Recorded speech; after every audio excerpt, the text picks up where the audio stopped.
Welcome to Six Sigma Black Belt, Course 4, Module 1, Process Characteristics.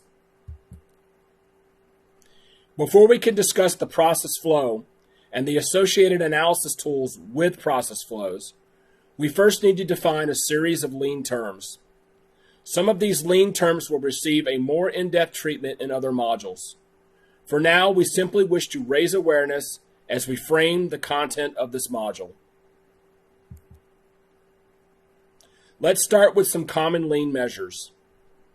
A process on a product consists of several steps that must be completed before the product is moved to the next process. Cycle time is the amount of time needed to complete one cycle of the process. When we produce, we consume inventory.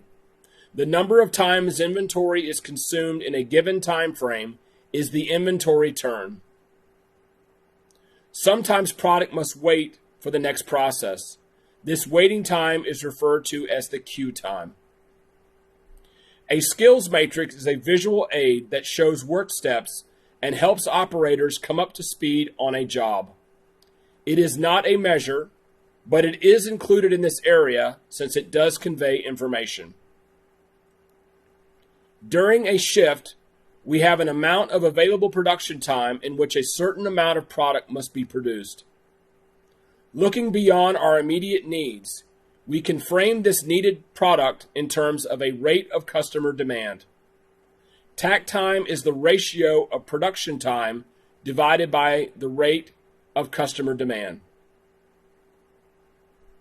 Touch time is the amount of time the product is being handled during the process step. Another way of thinking of this is in terms of the amount of time that value is added to the product. Waste is defined as one of the 8 wastes of lean. Further into this specialization, we will discuss these 8 wastes. Now let's introduce a number of common lean systems. Kanban is a triggering system for inventory flow and control. As product is consumed, a Kanban trigger initiates replenishment. Single-minute exchange of dies, or SMED, is a method for facilitating rapid changeover of dies and equipment. While we aim for zero setup time, it is common to start with a more realistic goal and increment from there. When we wish to visualize the sequence and interaction of events in a process, we use a process flow chart. A single product proceeding through the entire process without interruptions, backflows, or scrap is called single piece flow. This is in contrast to batch runs that consist of multiple products moving to each point in the process as a group. Just-in-time delivers the right items at the right time in the right amounts. We use just-in-time to facilitate single piece flow. Continuous flow manufacturing is a type of one-piece flow. It is dictated by the demand of the customer. It is continuous and requires no work in process. 5S is a system of organization and standardization used to remove clutter and normalize processes in work areas. A good way to showcase the state of the production system and raise awareness of emerging problems is to use an Andon board. Poka-yoke is mistake proofing. This can be through a device, a process, or an instruction designed to prevent or detect an error. We have all heard of a pull system. In a pull system, the signal goes from downstream to upstream. The downstream supplier signals a need to the upstream supplier. The product is pulled as the need is identified. This is the opposite of a push system. Now let's discuss some key terms within the lean lexicon.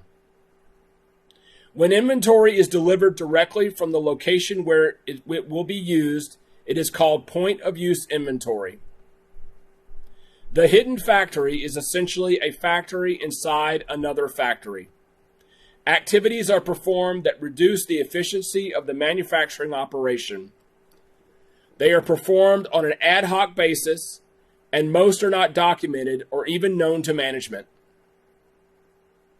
These activities generate material and labor costs that the organization is not tracking or addressing. Additionally, value is added to the product that the customer will not pay for.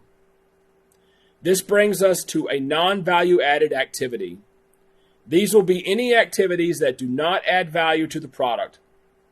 Believe it or not, as essential as inspection is within some organizations, these activities are considered non-value added. Because of entities like the hidden factory and the presence of non-value added activities, we need ways to continually reduce waste in all areas and in all forms, what we call lean manufacturing. Two ways that we advance the aims of lean manufacturing is through standard work and the elimination of muda, or waste. Standard work entails a precise description of each work activity. Parameters such as cycle time, takt time, material, and the work sequence are included.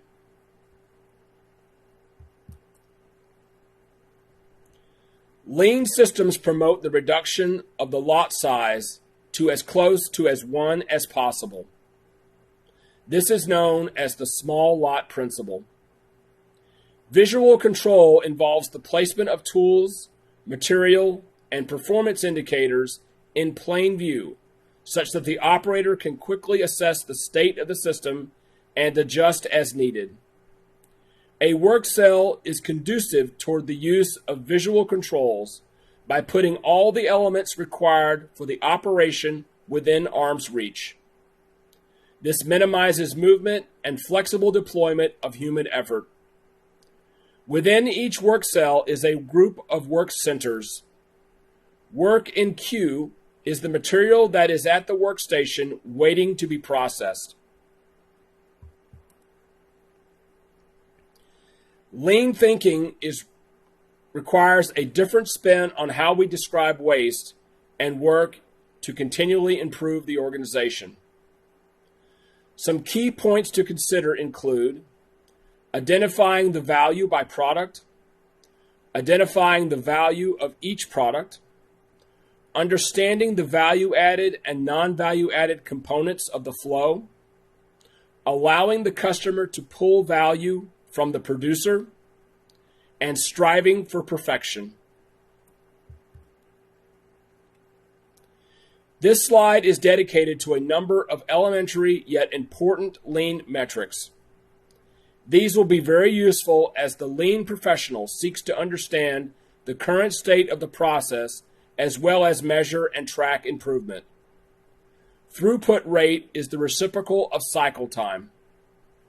Work in process inventory is the product of throughput and flow time. Combining these two gives a relationship for flow time based on work in process and cycle time.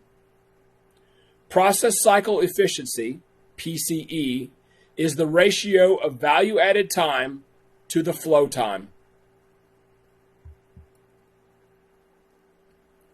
Let's consider this example. We have 50,000 units scheduled for production. Our throughput is 2,500 units per day. The value-added time is 4.5 days over the flow time interval. The flow time is the ratio of the work in process and the throughput, or 20 days. The process cycle efficiency is the ratio of the value-added time and the flow time, which is 22.5%.